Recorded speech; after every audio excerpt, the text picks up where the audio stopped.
Ladies and gentlemen,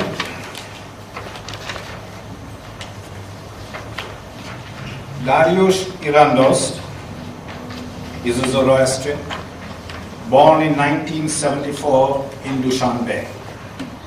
He has been into journalistic activities since he was 14, when he started presenting Tajik TV and radio programs. In 1991, he was the editor of the Tajik Radio Youths program and a political commentator of Adalat, the organ of the Tajik Democratic Party, from 1993 to 97. He was in exile, traveling in Central Asian countries, Russia, and lived in Tehran for some time. During 1995-97, he was the acting editor of Russian service in the Tehran radio, German translator for Graphic magazine, and Russian interpreter and translator for the Iranian Ministry of Foreign Affairs. During 1997-1999, he was a member of the team of Aga Khan Humanities Project for Central Asia. Dariush was recruited as a Dushanbe reporter for the BBC World Service in 1999, and since 2001, he is the Persian producer of the BBC World Service in London. Dariush will be speaking on Zoroastrian nostalgia of Tajiks. Ladies and gentlemen, Dariush Irandoost.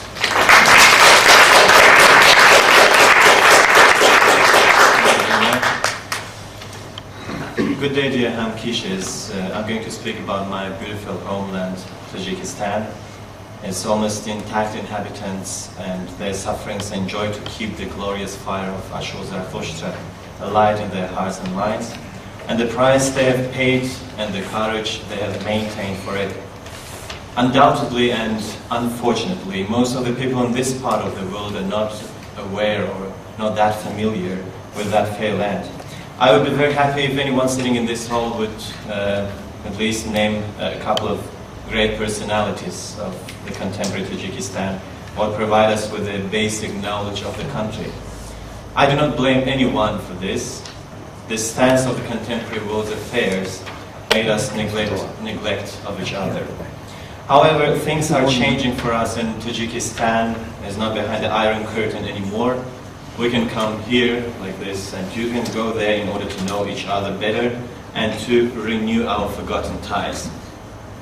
Thank you. Therefore, let me first talk about my people generally to see who Tajiks are and what Tajik, the word Tajik, means. There is no an absolute description of the name of my nation. Let me quote here another Intisar, a professor of political science in the Spring Hill College in the US, who obviously had a trouble to define the term of Tajik as well. He says, a restrictive definition of Tajik ethnicity limits the designation to the original inhabitants of Central Asia preceding the Arab conquest. According to this definition, Tajiks are defined by the use of Soghdiana, the linguistic medium used prior to the 7th century Muslim conquest. This definition is problematic because, with the exception of the small Yagnavi ethnic group in Tajikistan, no one today speaks Soghdiana. And then he goes on explaining this confusion. He says, according to a broader definition of Tajik ethnicity used in recent decades, any Tajik speaker is regarded as a Tajik. The main problem with this definition is that Tajiki is a Persian language, which would make any Persian speaker, such as those from Iran or Afghanistan, a Tajik as well. By the same token, this standard would exclude the inhabitants of the Pamirs region from being Tajiks, because they speak different languages. Historically diverse populations with varied ethnic backgrounds had spoken Persian, which was the administrative language of Iranians, and many non-Iranians, like for example Hazarajat in Afghanistan, they're non-Iranian but they speak Persian. It would be erroneous to attribute a distinct Tajik identity based on linguistic affinity. Okay, sorry. Perhaps I'm speaking too fast, and I've noticed that I have to speak this slower. I'll try to do that. According to Professor Entisar, in recent years, some Western and Russian scholars have sought to construct a Tajik identity based on a combination of language and religion. According to this concept, a Tajik is any Sunni Muslim Persian speaker. This definition helps to distinguish Iran's predominantly Shiite inhabitants from their Persian-speaking counterparts in Tajikistan. But it fails to pose a clear and cohesive definition of Tajik ethnic identity. Some 8 million people in Afghanistan fit this definition of Tajik identity, but have shown little inclination to identify with their brethren to the north particularly. In 1911, the writers of Encyclopedia Britannica gave the following definition to the word of Tajik. The name itself, which means Tajik, originally occurs in the Pahlavi writings, and it is explained to mean first the Arabs in general, and then their descendants born in Persia and elsewhere out of Arabia, and lastly the Persians in general and their descendants born in Turkestan and elsewhere out of Persia. Tajik thus came to be the collective name of all communities of Iranian stock and Persian speech wherever found in Central Asia. But even this definition does not match realities, since there are some examples of non-Central Asian and non-Afghan Persian speakers considering themselves Tajik. Saadi Shirazi, the great medieval poet of Persia based in Shiraz, nowadays southwest Iran, says, "Shayad ke be padeshah beguyand Turke to bericht khune Tajik," which means perhaps they would say to the Shah that your Turk has poured Tajik's blood. By Turk or Turkish, he means his beloved, as all medieval Persian poets. And by Tajik, he means himself as a Persian. Or Jalaluddin Rumi of Balkh recited the following verse. It says, "Yek hamle vo yek hamle, shab amad o tariki, Turki kon o chosti kon, ni sosti o Tajiki." The last line means be as agile as a Turk rather than mild as a Tajik. Noticeably, we cannot find even a single proper example of using the terms of Turko-Irani, Turkish and Iranian, or Turko-Fars, Turkish-Persian, in the medieval texts. This meaning has been expressed exclusively by means of Turko-Tajik, where Tajik means Persian or Iranian and nothing else. Tarikh Bayhaqi, or Bayhaqi's history, uses the term of Tajik as a synonym of Persian or Iranian when it explains the involvement of Turkish tribes in Iranian affairs. One of the greatest Russian Orientalists, academician Bartold, explains the strange cohesion of these two terms, Turko-Tajik, with a logical and historical hypothesis that Iranian tribes have been called Tajik by Turkish nomads, who assumed that the Iranians who brought the Arab faith of Islam to them were Tajiks or Arab as well. Tajik is a Persian equivalent for Arab derived from the name of an Arab tribe, Tai, and in Pahlavi writings we can encounter with the term of Tajik or Tazik. The noun with the same meaning has modified in modern Persian into Tazi, like Zavan Tazi, which means Arabic language, and Aspe Tazi, raven horse, etc. Thus, the term of Tajik was not unfamiliar for all Iranians in the entire Iranian plateau, and few centuries ago, none of them did mind to be called Tajik, as well as Persian or Iranian. Even nowadays, a Persian speaker in Afghanistan's Herat is regarded as Tajik, and his counterpart in Mashhad, just a few kilometers away in Iran, is considered Persian or Iranian, despite the fact that both of them speak the same language, they've got the same cultural background and everything, but they're called Tajik and Persian, just because of the lines, the political borders. As we can see, this is the matter of borders, actually, which defines our ethnic identity.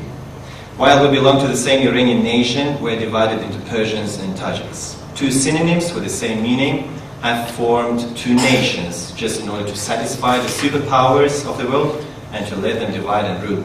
What is precisely the history is the fact that Central Asia have been inhabited by Eastern Iranians since at least the earliest recorded history of the region.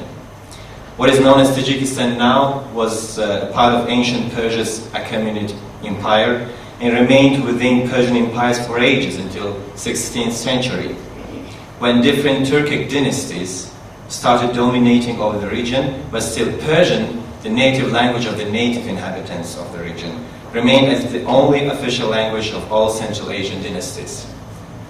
Tajiks have gone through Mitraism, Zoroastrianism, Buddhism, Mazdakism, Zarwanism, and Islam, as all other Iranians. However, they kept their closest ties with Zoroastrianism, which is considered as the native religion of Central Asian Iranians, Tajiks. They have fought their fiercest battles in the name of Zoroastrianism, and have come out of many of them victoriously. The first known modern Persian verse is dedicated to one of those victories in Khotalan, what is known as Khatlan in today's southern Tajikistan, when an Arab commander, Qutayba Muslim, returned to Balkh after his disastrous defeat in Khotalan. Iranians in Balkh recited this verse, as Khotalan Ahmadiyya, Baru Tabah Ahmadiyya. Zoroastrians in Bukhara in 8th century resisted and fought for their faith heroically. Qutayba attacked on Bukhara and killed almost all the male population in the city 3 times. Finally, he did not have any other choice rather than hiring mercenaries in all Bukharan houses. The hirelings had to force the rebellious Bukharan families to practice the Islamic rules and rituals, and to name their newborn children in Arabic and to speak Arabic. Central Asian Iranians' strong loyalty to their faith and language made Arab Muslims introduce Islam in Persian. Thus, for the first time, and the last time probably in the history, in 733, a muazzin in Bukhara called Muslim believers to pray in Persian, not Arabic. However, the Arab Muslims' cruelty and brutality did not break the backbone of the Persian civilization in Central Asia. And very soon Bukhara and Samarkand turned into the centers of Persian Islamic civilization, so that even Arab scholars preferred to learn their own religion in those 2 Persian cities. But what is really undeniable is the decline of Zoroastrian culture in the Islamized region of Central Asia, as well as in all other parts of the Iranian plateau. Nevertheless, a plenty of Zoroastrian elements survive behind the high mountains of Central Asia. Let me remind you that just 7% of 143,000 square kilometers of Tajikistan is arable, but the rest consists of the very high Pamirs and Hisar mountain ranges.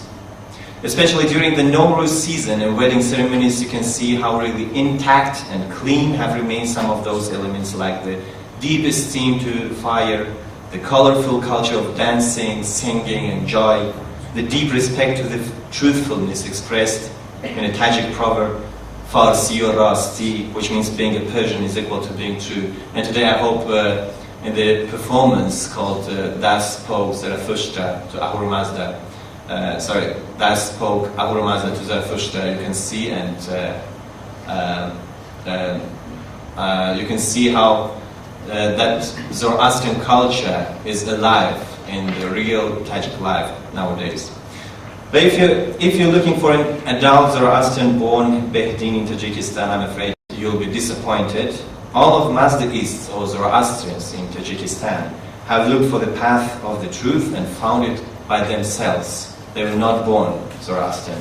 If you want to know more about today's Tajikistan, let me say that Ismail Samani, a Persian emperor of the medieval era who ruled over Central Asia during 892 to 914, has replaced Lenin's images and monuments all over the post-Soviet Tajikistan, and the communism peak, the highest peak of the former Soviet Union, which is 7,495 meters, located in Tajikistan, is known now as Ismail Samani's peak.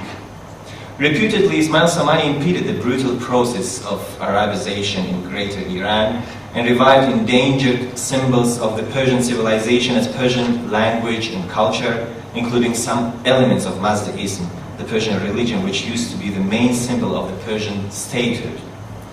Perhaps these historic details, which are still controversial, caused the Tajik authorities, by trying to create a robust national ideal for Tajiks, to take a keen interest in Zoroastrianism and made them appeal to the international community to commemorate greatness of Asho Zarathushtra's teachings in 2003, last year.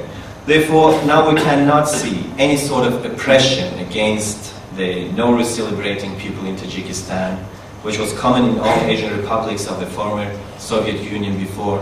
I think you know that in Soviet Union it was prohibited to celebrate Nowruz, and they considered it even as a sort of Muslim celebration rather than Zoroastrian, because all Muslim nations of Central Asia used to celebrate Nowruz. Noticeably, and they do celebrate it even nowadays, noticeably Prophet Zarathustra and his holy gathers have become objects of rivalry between Tajikistan and Uzbekistan during the process of the competition to master the cultural heritage of the region. Thus we see first Uzbekistan and then Tajikistan making haste to celebrate the so-called 2700th anniversary of Avesta in 2000 and 2001. According to some experts, this date, 2700th anniversary, points out the date of the appearance of the Khwarezmi translation of the holy writings. However, historically both countries located in the heart of the appearance and spreading process of Zoroastrianism and entitled to be proud of it. Soghdiana, currently comprised of western Tajikistan and southern Uzbekistan, was one of the centers of Zoroastrian religion in ancient Iran. And President Imam Ali Rahmanov of Tajikistan, in his book The Tajiks in the Mirror of History, claims that Asho Zarathushtra's homeland is Central Asia. And Zarathustra, who created the immortal Avesta, is the first prophet of Tajiks, whose trace on earth has not been erased by the dust of millennia and the ashes left by countless bloody wars. While admitting that the name, the lifetime of Asho Zarathushtra and the period when he began receiving revelations and speaking as a prophet have been the subject of permanent scientific debate, Mr. Rahmanov insists, judging by the meaning of the name of the prophet Zarathustra, the owner of the yellow camel, we know that there is plenty of other translations and interpretations as well, but this is our president's interpretation, the owner of a yellow camel. We can make a suggestion that he may have lived either in Bactria, comprised of contemporary southern Tajikistan and northern Afghanistan, or in one of the adjoining regions. He strengthens his idea with another historic fact that unique Bactrian two-humped camels had been very popular across the ancient world. Mr. Rahmanov, in his attempt to prove that Asho Zarathushtra has been one of his great ancestors, names a number of provinces given in Vendidad and other parts of Avesta and indicates their possible present location mainly in Central Asia and Afghanistan, like Gava Sugda, which is Soghdiana, Maru, which is Mer in Turkmenistan, Bakhadi, Bakhtar of Bactria, Hirava, Herat in nowadays Afghanistan, Duzak, which is Jizak in contemporary Uzbekistan, etc. After a long enumeration of historic facts, hypotheses, and etymologies, Mr. Rahmanov concludes, these and many other examples give evidence that in every Tajik house we may find trace of Zarathustra's teachings. Let us hope in new millennium the Tajik people will continue to live under the spiritual guidance of Zarathustra, the prophet of truth and light. Mr. Rahmanov's words. Mr. Rahmanov's conclusion is by no means baseless. Tajiks of Tajikistan, hidden behind giant and robust mountains, from numerous incursions of nomadic tribes and nations, have managed to save a whole set of Zoroastrian values and habits. Zoroastrianism has left a deep imprint in their minds. Still, among Tajik, deception is considered as the greatest sin, as I told before, Farsi or Rasti. Being a Persian means being true or truthful. Still, many of them keep a candle alight for 3 days after the death of their relative, to gladden her or his fravashi. Still, brides and grooms in Tajik cities and villages spin around a bonfire 3 times, probably mentioning good thought, good words and good deeds. And their mothers pour a handful of white flour on their right shoulders. All Nowruzi traditions of Tajiks remind us of their Zoroastrian roots, and Mergan and Sadeh or Sada are not unfamiliar names for Tajiks. The strong attachment of Tajiks to their Zoroastrian past has led some of observers to wrong inference that Tajikistan has got about 5 million followers of Asho Zarathushtra's teachings. While we know that the whole population of Tajikistan is mainly over 6,300,000, something like that. Probably most of them could be called followers of Asho Zarathushtra's teachings practically, but on the other hand, most of them do not consider themselves Zoroastrian and prefer to number themselves among Muslims, although most of them do not practice Islam either. They do not fast, they do not pray in Islamic way, but they consider themselves Muslim. Nevertheless, it does not mean that Tajikistan is deprived of Zoroastrians at all. The first Zoroastrian association in Tajikistan was registered in 1998 under the name of Anti-Governmental در Tajikistan, which is Cultural Association of Zoroastrians in Tajikistan, which was a small circle of Tajik intelligentsia interested in Zoroastrian teachings and principles. Most of its members joined a new, more religious and decisive association established in 2000 by Rudaki Bekdin Samadov. The newly emerged organization called Anjumani Mazdiasna, or Mazdiasna Association, managed to gather a great number of Tajiks who were not only interested in Zoroastrian teachings, but also were very eager to learn how to practice them, how to implement them. Thus, in the same year, we see the first Tajiks committing no-jute or Sedre Pushi ceremonies with assistance of a couple of prominent Zoroastrian thinkers and clerics from Sweden. Probably some of you know who exactly they are, but I don't want to name them because I haven't asked their permission to name them. Mazdiasna's activities upheld by Swedish Zoroastrians started attracting attention of the whole Tajik society. Those activities consisted of conducting Avesta and Pahlavi courses by Professor Dariush Irandoost, and Persian, English, and computer classes by other teachers, holding Persian Zoroastrian celebrations as Nowruz, Mehgan, etc.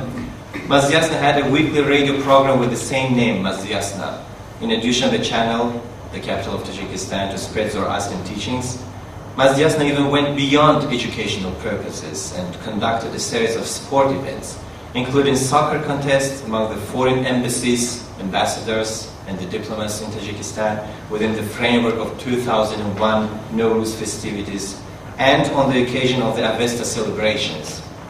On the same occasion, Mazdiasna printed the first Tajik Persian, which is Cyrillic Persian. You know that Tajiks speak the same language, the same Persian language, but they write Russian.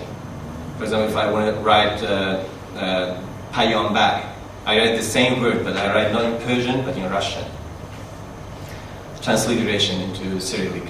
So on the same occasion of Avesta celebrations in Tajikistan, Mazdiasna printed the first Tajik Persian, Cyrillic Persian edition of Holy Gathas in Tajikistan with the assistance of Zoroastrian Assembly in Sweden. Abdurrahim Rahimov, the presidential advisor, took part in its presentation and congratulated all Tajiks with that cultural event. Later, Mr. Rahimov was appointed the Minister of Culture in Tajikistan and soon thereafter murdered in September 2001. Rudaki Bekdin, Mazdiasna's chairman, wrote a play script for the performance called Zarathushtra, and now the name has changed to Das Spake Our Mazda to Zarathustra. And Aharon, a well-known Dushanbe theatre, prepared to stage it. Eventually, Aharon succeeded to stage the new version of Zarathustra, or Das Spake Our Mazda to Zarathustra, in 2002, almost a year after Rudaki's death. In June 2001, Rudaki Bekdin was at his 39, was shot dead in Dushanbe Street by an unknown man, and the thread of impetuous activities of Mazdiasna cut off. His murder remains unknown. Considering the fact that Islamic radicalism in Central Asia is growing rapidly, Rudaki's activities were extremely courageous. He was acting frankly and appealing the people to convert into Din-e-Behi or Zoroastrianism. He knew that his end was not far away, because a couple of times, even personally, I talked to him. I said that probably is too frank for the contemporary Tajikistan, and he was ready to sacrifice his life on this path, on the path of Asho Zarathushtra. Although he succeeded to attract a great number of Zoroastrian followers among Tajik youngsters and elderly people, his Tajik end frightened and discouraged many of them to go on the path.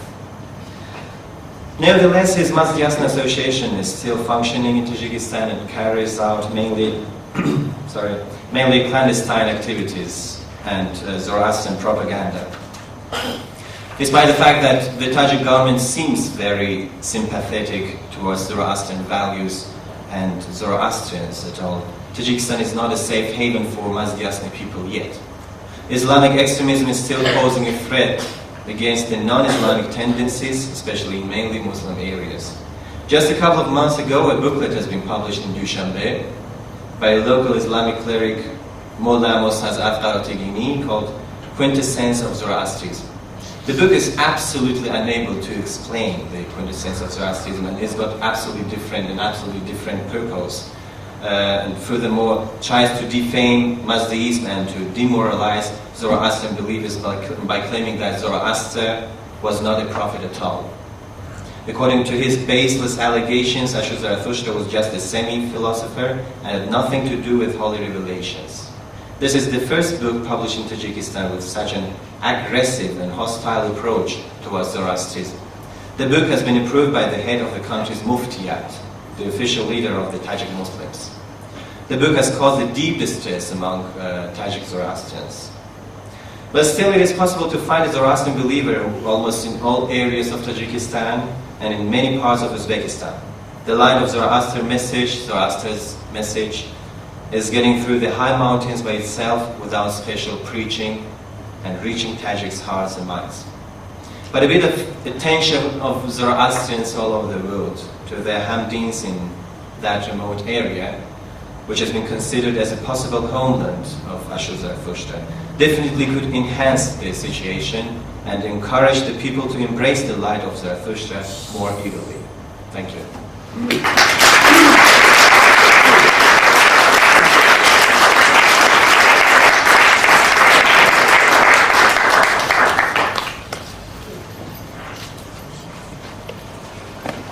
Ladies and gentlemen, after that very illuminating talk, if you have got any questions to ask the speaker, please raise your hands and ask them. You mentioned the 11th edition of the Encyclopedia Britannica regarding the definition of Tajik. Can you tell us who signed that article? Because all those articles were signed. Was it Bartolt? No, it wasn't Bartolt. Britannica? Yes. No. 11th edition. It was, Yeah. I don't remember exactly the author of that article, but it wasn't Bartolt. And the other point is, how many Yagnavi speakers are there today? How many? Yagnavi speakers. It's a very small minority of linguistical minority in Tajikistan, which is about probably 30,000, 25 to 30,000. And they're located in a very high mountainous area of Tajikistan called Zarafshan. And they've got very small villages. They're, I could say that, isolated from other people in Tajikistan. And most of them came to Dushanbe, to the capital, or went to other parts of Tajikistan. They don't speak Yagnabi at all. And Yagnabi has got two dialects, and both of them are two Soghdiana dialects survived in Tajikistan. And if I can get another one, and Waki speakers. Waki? Waki, yes. How many are there? Yeah, Waki speakers are in Badashan. Yes. Yeah, but it's even smaller group than Yagnabi speakers. Probably, I could say a few hundred people. Yeah, can speak Waki. Same thing for Yazgulami. Yazgulami, yeah. They're very small. Even Yazgulami is smaller than Yagnabi, but a bit bigger than Waki. Yeah.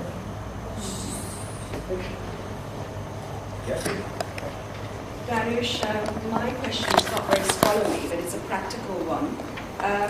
Although you're quite a young man, you're old enough to have been there working before the disbandment of the USSR. I just wondered how you managed to survive, how you and your ancestors managed to survive during that period where you couldn't profess openly to be Zoroastrians.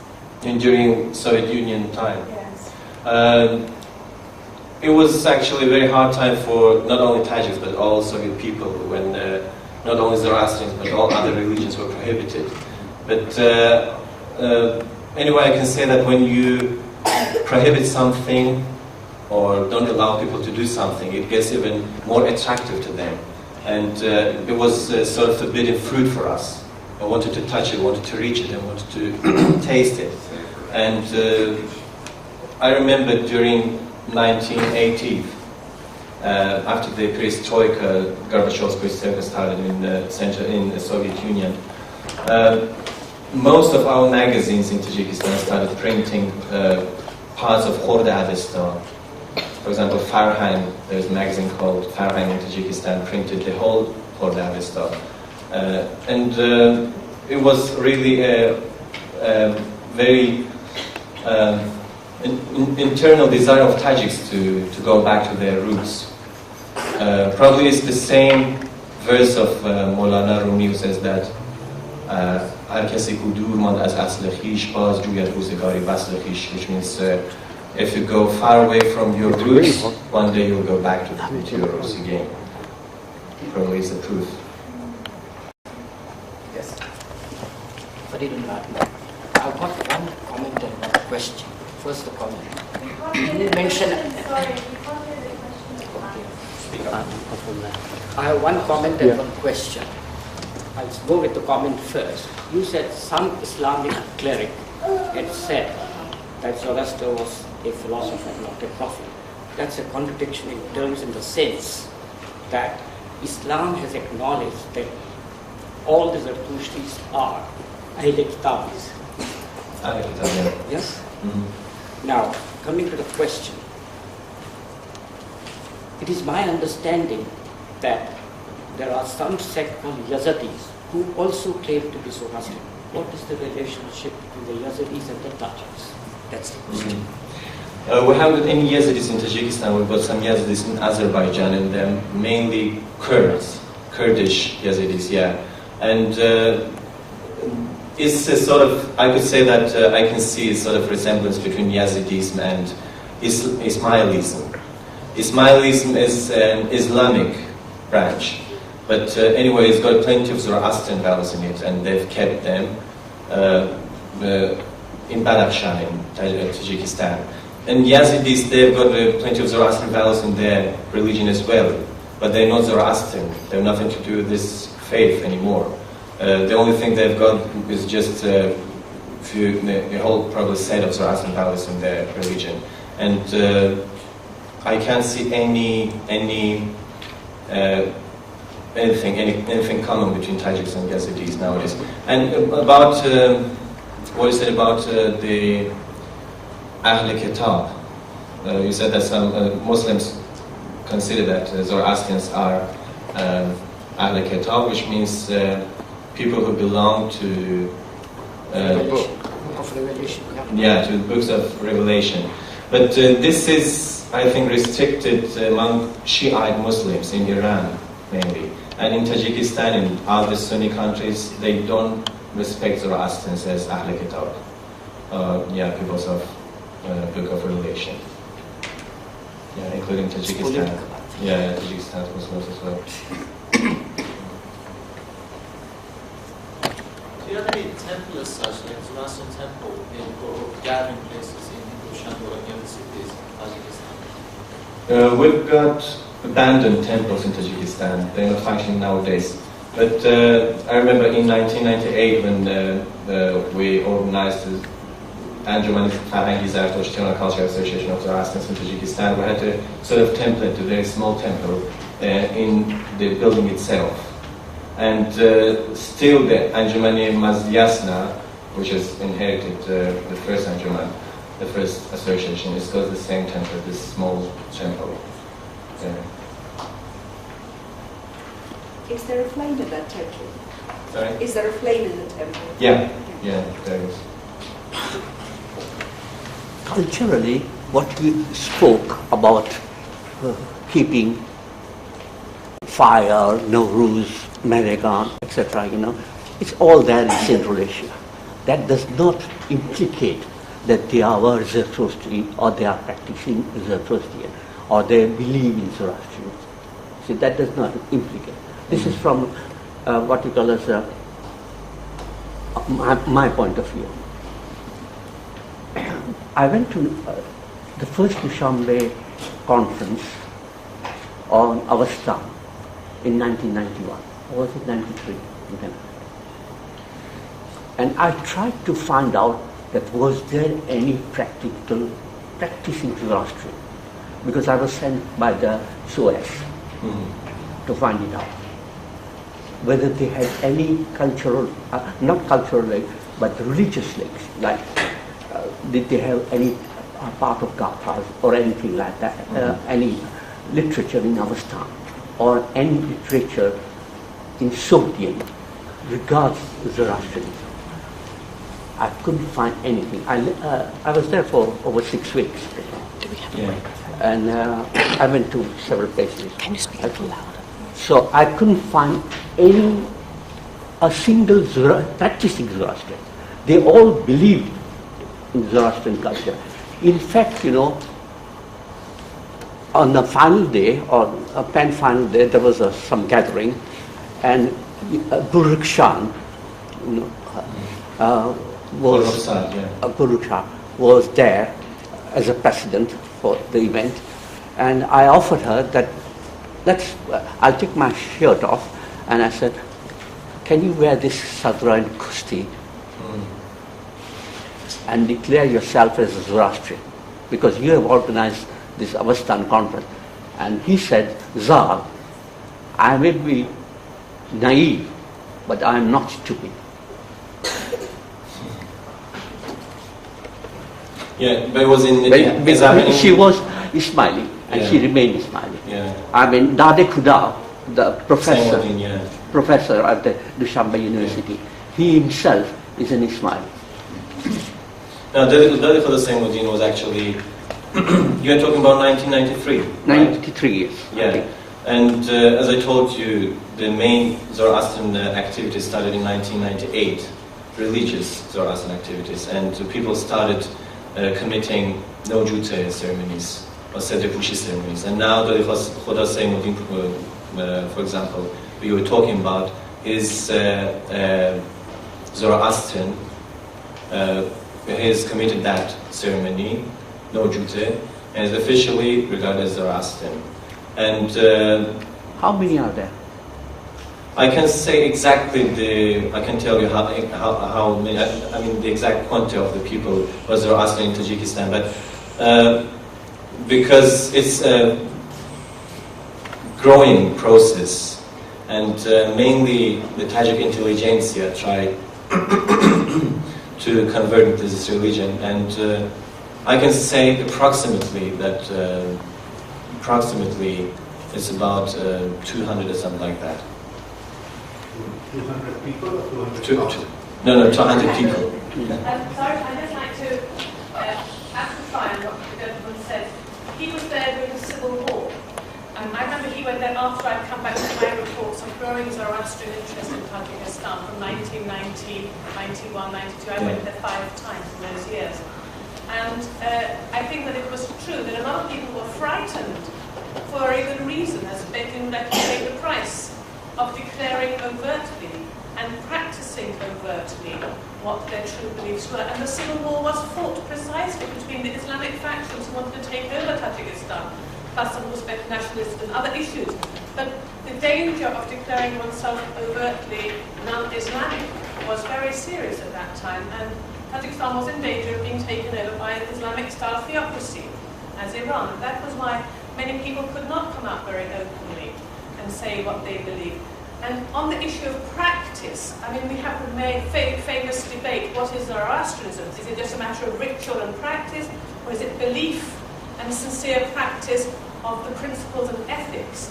And for many Iranian Zoroastrians, the ritual and the practice of putting on certain sedra and kushti every day and renewing and doing all those things are not primary important. The important thing is what you believe and do in your life and what your principle is. And of course we have this major division between those who believe in the practice and ritual and define you only if you wear the right clothes and say the right things, and there are others who would welcome you if you are professing to live the life of a Zoroastrian rather than just put a few symbols on your outside.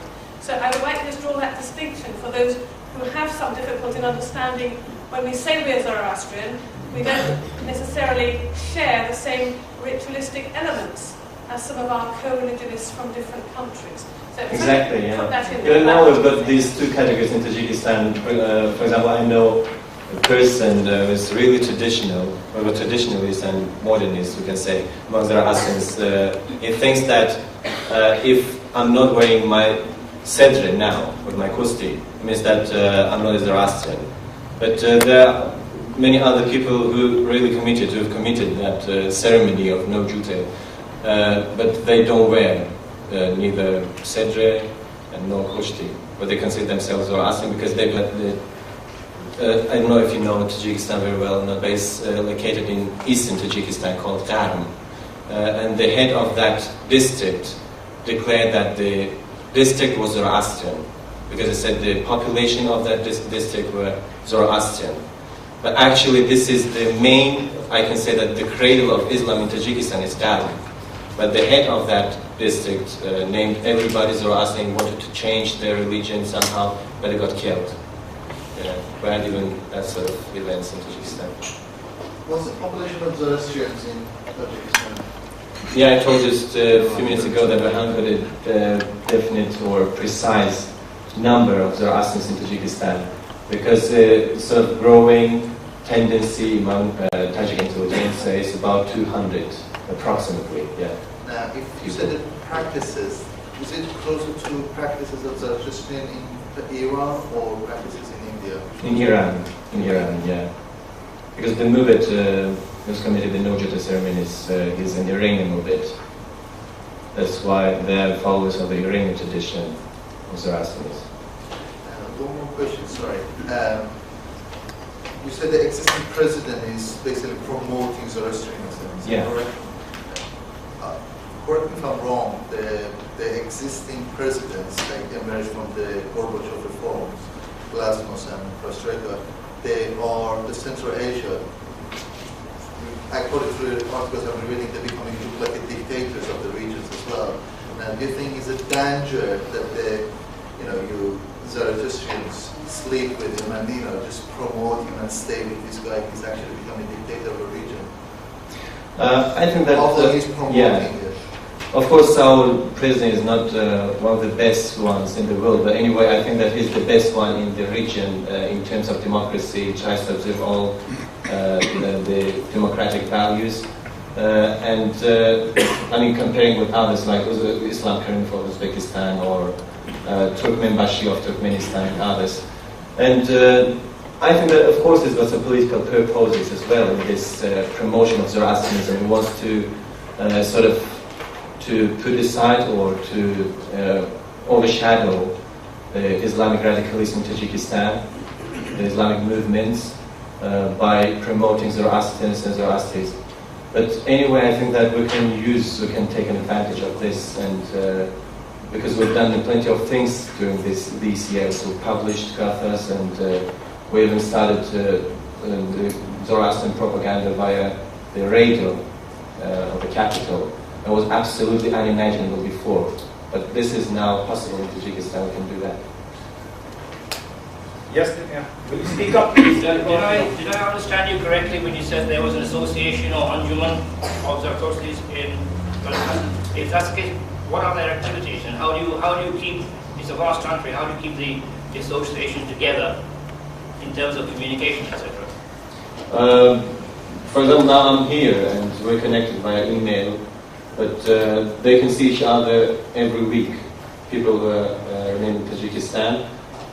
As I told you, the activities of that Anjuman, Mazdiasna Anjuman, the association, is clandestine mainly, because after the death of Rudaki, we thought he was too outspoken, it was too frank, it was too early to do that. Probably we can move a bit slower.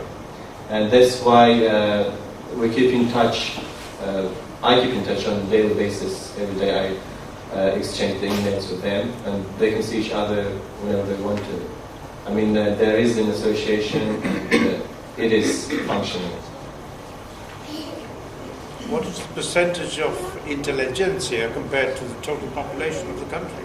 When you say intelligentsia, what is the percentage? Yeah, the percentage is not that big. It's about because the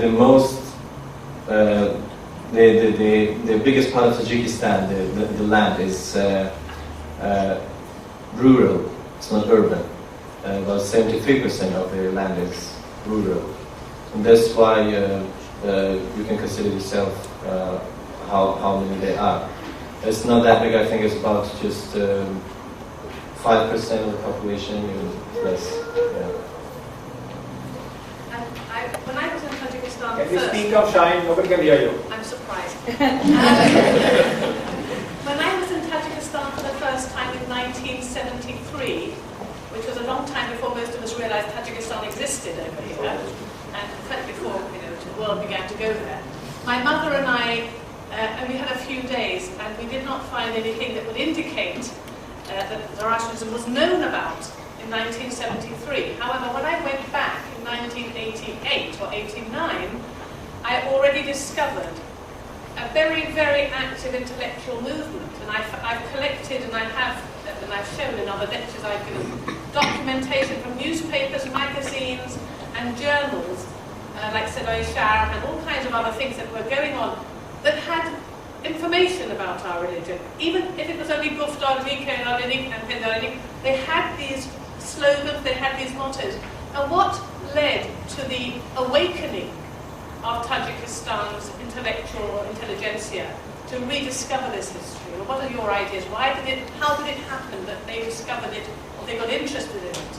With me, it happened via Shahnameh of Ferdowsi. When I started reading it, I thought that I understood. I realized that we actually were Zoroastrian, and it was the main guide of mine towards Zoroastrianism. But in the whole country, I think things like this, and even the history which was taught in Tajikistan in Soviet period was a bit of.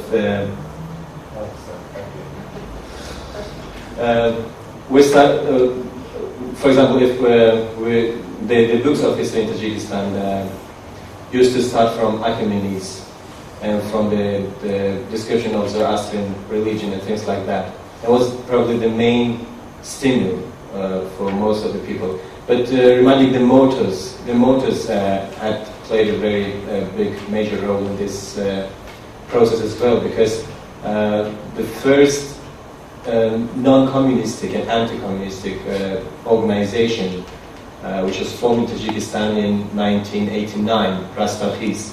It had a slogan or motto, the same slogan, Goftari Nik Kerda Anisheni Goftari Nik Kerdari Nik. And the first anti-communistic, which was, because communists were ruling the country and everything new or opposition was anti-communistic. And the first anti-governmental newspaper which appeared in Tajikistan was Adalat, who I used to work for as well. And its slogan was the same, Kendari Goftari Nik Kerdari Nik. And that's why this slogan and the affinity of the people, especially among the intelligentsia and the politicals, it was essential in the people's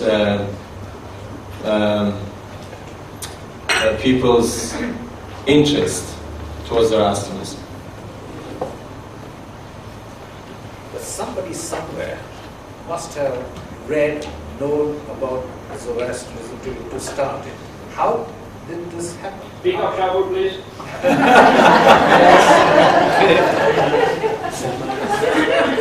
Somewhere there must be some knowledge, some book, something about Zoroastrianism to be able to come out suddenly after the collapse of the Russian Empire. There was a Russian translation of Avesta which appeared in 1989 and was published in Dushanbe by Stephen Kaminsky, who is a professor, Aristologist in St. Petersburg in Russia. It was the only book which we had in Russian. And then, as I told you, after the Gorbachev's perestroika, many periodical magazines in Tajikistan started publishing parts or pieces of Avesta, or the whole of the book in Persian. Where would you have got that from? Probably from Iran. Yeah.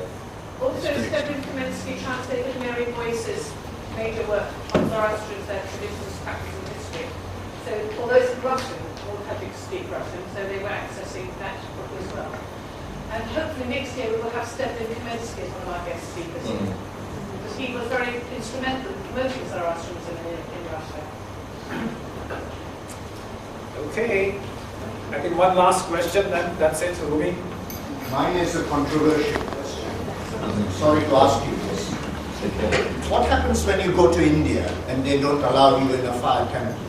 I know you practice Zoroastrianism as it should be practiced, whereas most Parsis in India, they just say the prayers in a pit-parrot way, not realizing what they're saying or who they're talking to, and never practice the religion as it should be practiced, as Zarathushtra taught us in practice. Now, how would you react if you went into a fire temple in India or you went into a prayer hall in this country and you were rejected? It's okay. It's a controversy that I want. I think that I've got a very rebellious nature, and I think that I'll try to change it by some people in the community, in India or wherever it is, because I think that this is the main obstruction towards the spreading of Zoroastrian religion all around the world.